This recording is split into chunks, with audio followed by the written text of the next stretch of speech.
30/6 فادتني بإن الدنيا اتطورت أكتر، الطرق بقت أحسن، الجامعة والدراسة فيها بقت أسهل بكتير من الأول. يكفي إن الدولة مهتمية بالحالات بقدرهم باختلاف، مهتمية بالحالات الخاصة دي. يعني يكفي جدا إن الدولة بقت مهتمية بيهم بالصحة بكل حاجة. الدولة بقت مهتمية من كل الجانب. الحقيقة صعيد مصر قبل 30 يونيو غير صعيد مصر بعد 30 يونيو بشكل كبير جدا. النهارده احنا بنتكلم على تنمية في كل ربوع محافظات صعيد مصر جدا جدا. احنا النهارده من البرامج الحكومية الكبيرة بعد 30 يونيو زي حياة كريمة والعديد والعديد من البرامج والمبادرات.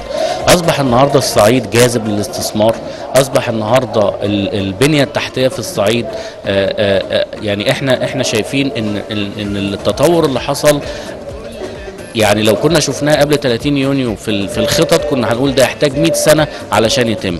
احنا النهارده عندنا صعيد ليه وجه كله خير، كله نماء، كله تنمية. عندنا آفاق كبيرة جدا، عندنا كوادر شبابية موجودة دلوقتي في الصعيد بعد 30 يونيو عندها حماس كبير جدا لخدمة البلد وخدمة الصعيد وخدمة الأماكن بتاعتهم. واحنا الحمد لله شايفين تطور كبير جدا في المشروعات الاستثمارية، شايفين تطور كبير جدا في التعليم، شايفين تطور كبير جدا في الحياة الكريمة اللي وعدنا بيها سيادة الرئيس وفعلا كانت موجودة بشكل كبير جدا في كل أنحاء صعيد مصر. ذكرى 30/6 العظيمة اللي بتأكد على إرادة الشعب المصري اللي كانت وسام لكل الانتفاضات اللي حصلت على مدار العصور في مصر.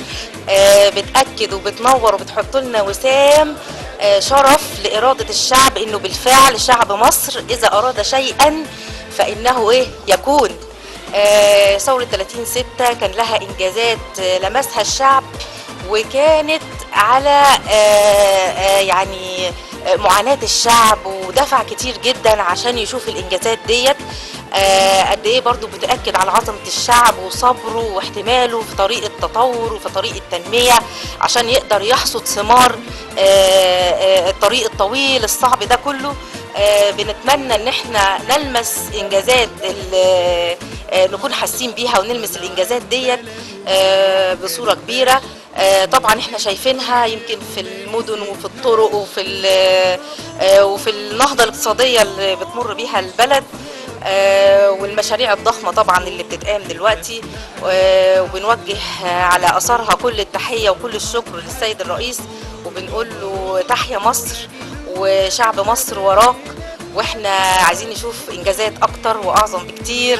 احنا وراك يا ريس وبندعمك، وان شاء الله باذن الله نشوف اكتر من كده بكتير. 30/6 نقطة فاصلة في تاريخ مصر وهتفضل مؤثرة، يعني لانه احنا يعني تم انتشالنا من فترة كانت صعبة، كانت ممكن يعني تضيع الوطن كله والمجتمع.